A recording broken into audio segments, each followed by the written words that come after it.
అందరికీ నమస్కారం. Welcome to మనం టీవీ. నేను మీ పవన్ బేస్వాడ. మనతో పాటు స్టూడియోలో అందుబాటులో ఉన్నారు ప్రముఖ సామాజిక రాజకీయ విశ్లేషకులు రవీంద్ర బాబు గారు. సార్ నమస్కారం. నమస్తే. ఇప్పటికే ఏపీలో మద్యం కుంభకోణంలో ఆరోపణలు ఎదుర్కొంటున్నటువంటి మిథున్ రెడ్డి హైకోర్టులో ముందస్తు బెయిల్కి వెళ్ళడం జరిగింది. హైకోర్టు తిరస్కరించడం జరిగింది. ఇప్పుడు సుప్రీంకోర్టుకు దాఖలు చేసుకోవడం జరుగుతుంది. ఇవన్నీ తెలిసిన విషయాలే. అయితే వాళ్ళ సొంత మీడియాలోనే, వైసీపీ పార్టీ సొంత మీడియా సాక్షిలోనే మిథున్ రెడ్డి అరెస్టుకు రంగం సిద్ధం, ఢిల్లీలో ఆయన ఆచూకీ కోసం వెతుకుతున్నటువంటి ఢిల్లీ పోలీసులు, ఇలా కథనాలు వెలువడతా ఉన్నాయి. అసలు తప్పు చేయకపోతే పోలీసులకు దొరకకుండా తప్పించుకొని తిరగటం ఎందుకు, అజ్ఞాతంలో ఉండటం ఎందుకు, నిజంగానే తప్పు చేయకపోతే మరి పోలీసు విచారణకు హాజరు కావచ్చు కదా, ఇలాంటి విమర్శలు వస్తూ ఉన్నాయి. అసలు ఈ మిథున్ రెడ్డి వ్యవహారం ఎలా చూడాలి? ఎందుకంటే ఏపీ లిక్కర్ స్కామ్తో పోల్చుకుంటే ఢిల్లీ లిక్కర్ స్కామ్ అనేది నీటి బుట్టంత అని చెప్పేసి పార్లమెంట్లో కూటమి ఎంపీ లావు శ్రీకృష్ణదేవరాయలు చెప్పడం మనందరికీ తెలిసిందే. ఇంతటి పెద్ద స్కామ్లో ఆరోపణలు ఎదుర్కొంటున్న మిథున్ రెడ్డి అజ్ఞాతంలో ఉండటానికి కారణాలు ఏంటి? అసలు ఈ వ్యవహారాన్ని అంతా ఎలా చూడాలి? భారతదేశంలోనే అతి పెద్ద లిక్కర్ స్కామ్ ఆంధ్రప్రదేశ్లో జరిగింది. ఇప్పటివరకు ప్రాథమిక అంచనాల ప్రకారం 20,000 కోట్లు అంటున్నారు. ఇది 2 లక్షల కోట్ల వరకు ఉంది స్కామ్ అనేది ఇప్పుడు మనకు వినిపిస్తున్న మాట. సో ఇది యాక్చువల్గా సెప్టెంబర్ 2024 14th డేట్లో ఈ కేసు బుక్ అయింది. Liquor scam case under section 420, 409 and 120B కింద రిజిస్టర్ అయింది. సబ్సిక్వెంట్గా ఇన్వెస్టిగేషన్ స్టార్ట్ చేసిన తర్వాత లిక్కర్ స్కామ్లో ఆంధ్రప్రదేశ్లో ఇదేదో పెద్ద స్కామ్ లాగా ఉంది, జస్ట్ ఈ మాదిరి ఇన్వెస్టిగేషన్ కాదు, స్పెషల్ ఇన్వెస్టిగేషన్ టీమ్ చేత ఇన్వెస్టిగేషన్ చేపించాలని చెప్పి సిట్ కన్స్టిట్యూట్ చేశారు 5th February 2025లో. సిట్ ఇన్వెస్టిగేషన్ స్టార్ట్ చేసిన 2 డేస్కి తాడేపల్లి ప్యాలెస్ దగ్గర అగ్ని ప్రమాదంలో ఫైల్స్, కాగితాలు, పేపర్లు ఎందుకు కాలిపోయినాయి ఇప్పటికీ ప్రశ్నార్థకంగా మిగిలిపోయిన అంశం. అది లిక్కర్ స్కామ్కి సంబంధించిన మెటీరియల్ ఫైర్ యాక్సిడెంట్ కాదు అని అనుకుంటే మరి పోలీసులకి అడిగిన CCTV ఫుటేజెస్ వైఎస్ఆర్ కాంగ్రెస్ పార్టీ శ్రేణులు ఎందుకు ఇచ్చి సహకరించట్లేదు? Next question mark. ఈ లిక్కర్ స్కామ్ అతిపెద్ద లిక్కర్ స్కామ్ అని చెప్తున్నప్పటికీ ఈ రోజు వరకు మిథున్ రెడ్డి గారికి నోటీస్ ఇవ్వలేదు. మరి ఇవ్వనప్పుడు మిథున్ రెడ్డి గారు ఏ భయంతో కూడిన ఆందోళన వల్ల, ఆతృత వల్ల ముందుగానే ముందస్తు బెయిల్ కావాలని హైకోర్టుని ఎందుకు అభ్యర్థించడం జరిగింది? ఇప్పటికీ క్వశ్చన్ మార్క్గా ఉండే క్వశ్చన్స్ ఇవన్నీ. సరే, కసిరెడ్డి రాజశేఖర్ రెడ్డి ఇందులో లిక్కర్ స్కామ్లో కర్త, కర్మ, క్రియ కసిరెడ్డి రాజశేఖర్ రెడ్డి అని వైఎస్ఆర్ కాంగ్రెస్ పార్టీలో A2గా బ్రాండ్ ఇమేజ్ పొందిన విజయసాయి రెడ్డి గారు ప్రెస్లో అందరి ముందు ఓపెన్గా చెప్పాడు. అంటే దీని సారాంశం నేనేమంటున్నానంటే, ఆంధ్రప్రదేశ్లో లిక్కర్ స్కామ్ జరిగింది అని A2గా ముద్రపడిన సాయిరెడ్డి ఒప్పుకొని చెప్పినట్టే కదా. అంతే కదా. కసిరెడ్డి రాజశేఖర రెడ్డి మాత్రం ప్రధానమైన పాత్ర పోషించాడు, రింగ్ మాస్టర్ అని చెప్పాడు. అటువంటప్పుడు మిథున్ రెడ్డి గారు ఎందుకు భయపడి ముందుగానే నోటీసులు ఇవ్వకుండానే కోర్టుని ఆశ్రయించారు? మనకు అర్థం కాని అంశం. ఇక ఇంకా డీప్గా మనం నిష్పక్షపాతంగా విశ్లేషణ చేస్తే మనకున్న సమాచారం ప్రకారం లిక్కర్ స్కామ్లో ఆంధ్రప్రదేశ్ అప్పట్లో బెవరేజెస్ కార్పొరేషన్ MDగా ఉన్న వాసుదేవరెడ్డి ఒక పాత్ర పోషించారు. ఆయన యాక్చువల్గా central government railway employee. YSR Congress party ప్రభుత్వం అధికారంలోకి వచ్చినాక ఆంధ్రప్రదేశ్లో డిప్యుటేషన్ మీద ఆయన్ని తీసుకొచ్చి ఏపీ బెవరేజెస్ కార్పొరేషన్ MDగా పెట్టారు. ఆయన ఈ స్క్రిప్ట్ మొత్తం డిజైన్ చేశాడు, స్టోరీ అంతా ఎట్లా అక్రమంగా లిక్కర్ దందా చేయొచ్చు అనేది. దాన్ని కసిరెడ్డి రాజశేఖర రెడ్డి ద్వారా, మిథున్ రెడ్డి ద్వారా ఈ కథ నడిపించినట్టుగా వెలుగులోకి వస్తూ ఉంది. అయితే ఇంకొక అంశం మనకు తెలియవచ్చింది ఏంటంటే, వాసుదేవరెడ్డిని 5 years ఏదైనా డిప్యుటేషన్ టర్మ్ 5 years అయిపోయింది కాబట్టి లాస్ట్ ఇయర్ ఆగస్టులో ఆయన డిప్యుటేషన్ టైం అయిపోయింది. ఇంకో 6 months ఎక్స్టెన్షన్ అవకాశం ఉంది కాబట్టి ఇచ్చారు. మొన్న ఫిబ్రవరితో 6 months ఎక్స్టెన్షన్ కూడా అయిపోవటం వల్ల ఆయన్ని మాతృ సంస్థకి మళ్ళీ రిలీవ్ చేసి ట్రాన్స్ఫర్ చేశారు.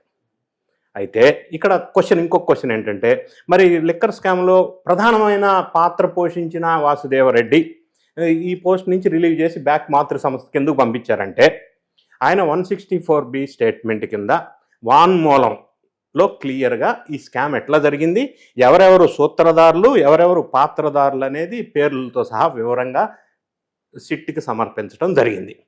రెండో అంశం, ఇందులో ఎక్సైజ్ డిపార్ట్మెంట్లో పనిచేస్తున్న ఒక సీనియర్ అధికారి సత్యవర్ధన్ ఆయన పేరు, ఆయన్ను కూడా ఇన్వెస్టిగేషన్ చేసినప్పుడు ఆయన కూడా స్టేట్మెంట్లో వాన్మూలంలో కసిరెడ్డి రాజశేఖర్ పేరు, మిథున్ రెడ్డి పేరు కూడా ప్రస్తావనకు వచ్చింది. వీళ్ళిద్దరు కూడా రిటర్న్గా ఇచ్చిన వాన్మూలంలో ప్రస్తావించడం జరిగింది. ఇప్పుడు ఇన్వెస్టిగేషన్ జరుగుతూ ఉంది.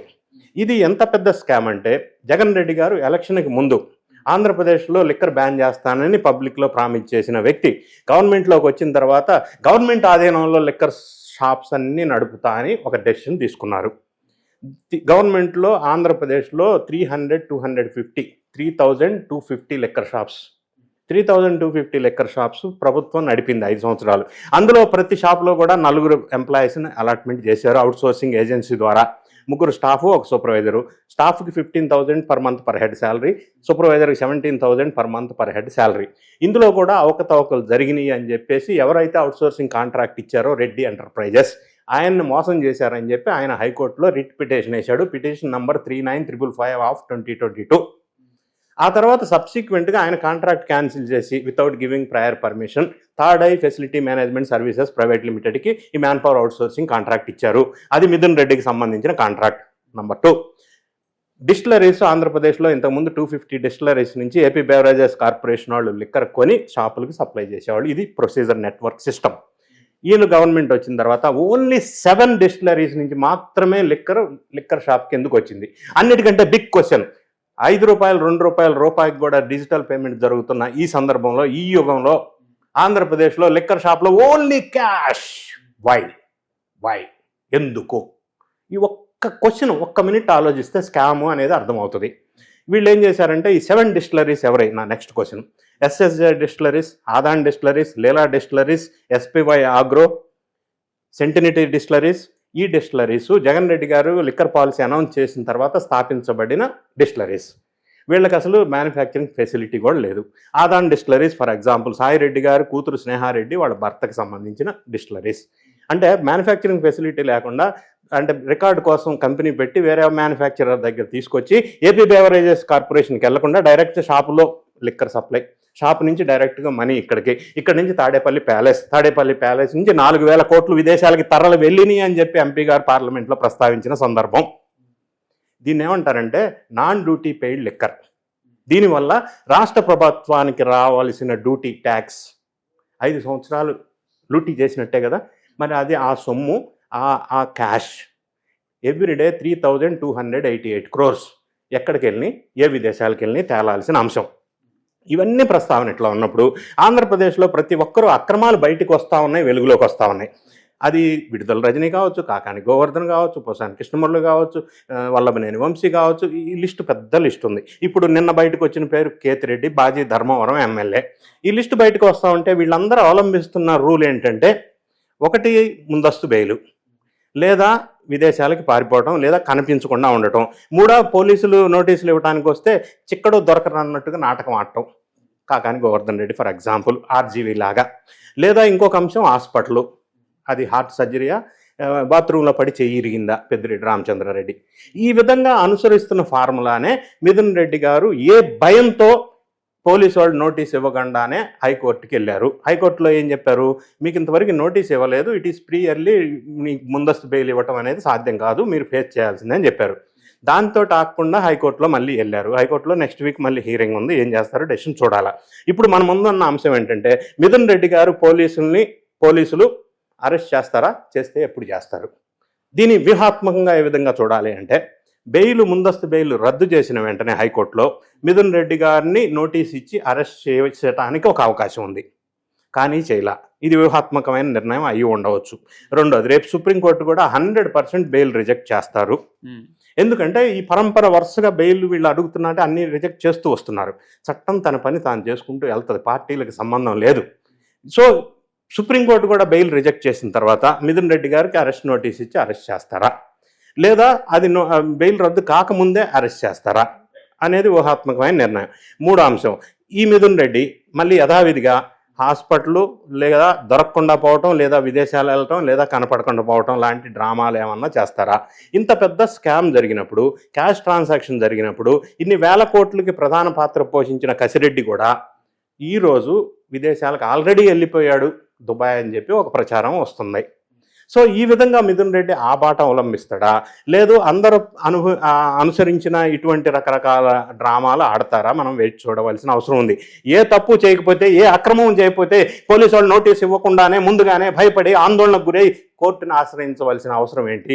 అంటే స్కామ్ చేసిన దాంట్లో ఈయన పాత్ర ఖచ్చితంగా ఉంది అని ఆయన నమ్ముతున్నాడు కాబట్టి, లేదా మిగతా వాళ్ళు ఆఫీసర్స్ ఎవరైతే 160 స్టేట్మెంట్లో రికార్డు వాన్మూలంలో ఇచ్చారు కాబట్టి భయపడుతున్నారా అనే అంశం తేలాల్సి ఉంటుంది. సో ఇంత పెద్ద స్కామ్ జరిగినప్పుడు, స్పెషల్ టీమ్ ఇన్వెస్టిగేషన్ చేస్తున్నప్పుడు, పార్లమెంట్ సాక్షిగా ప్రస్తావన తీసుకున్నప్పుడు సెంట్రల్ గవర్నమెంట్ బీజేపీ కూడా దీని మీద ఫోకస్ పెట్టిన అంశం ఇప్పుడిప్పుడే వెలుగులోకి వస్తూ ఉంది. ఎందుకంటే భారీ పెద్ద స్కామ్, ఢిల్లీ స్కామ్ అనేది నీటి బొట్టు లాంటిది. 100 కోట్ల రూపాయల స్కామ్లోనే తెలంగాణలో గవర్నమెంట్ పడిపోయింది, ఢిల్లీలో గవర్నమెంట్ పడిపోయింది, ఢిల్లీలో ముఖ్యమంత్రి, డిప్యూటీ ముఖ్యమంత్రి కూడా జైలు జీవితం అనుభవించాల్సిన పరిస్థితి ఏర్పడింది.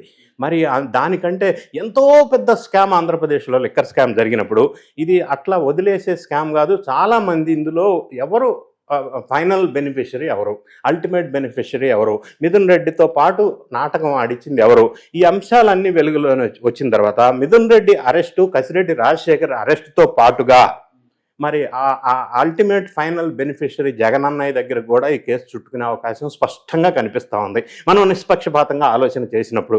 సో ఇంత పెద్ద స్కామ్లో మిథున్ రెడ్డి అరెస్ట్ అనేది తప్పదు. కాకపోతే టైం బీయింగ్ కొంత టైం తీసుకుంటున్నాడు, ఈజ్ బయింగ్ ద టైం. ఇటువంటి కొన్ని చర్యల వల్ల కొంత టైం డిలే అవ్వచ్చు, కానీ కేసు చాలా స్ట్రాంగ్గా ఉన్నప్పుడు, clear cut evidence, technical evidences ఉన్నప్పుడు అరెస్ట్ని ఎవరు ఆపలేని పరిస్థితిగా మనకు అనివార్యంగా కనిపిస్తూ ఉంది. Right sir, thank you so much. Thank you.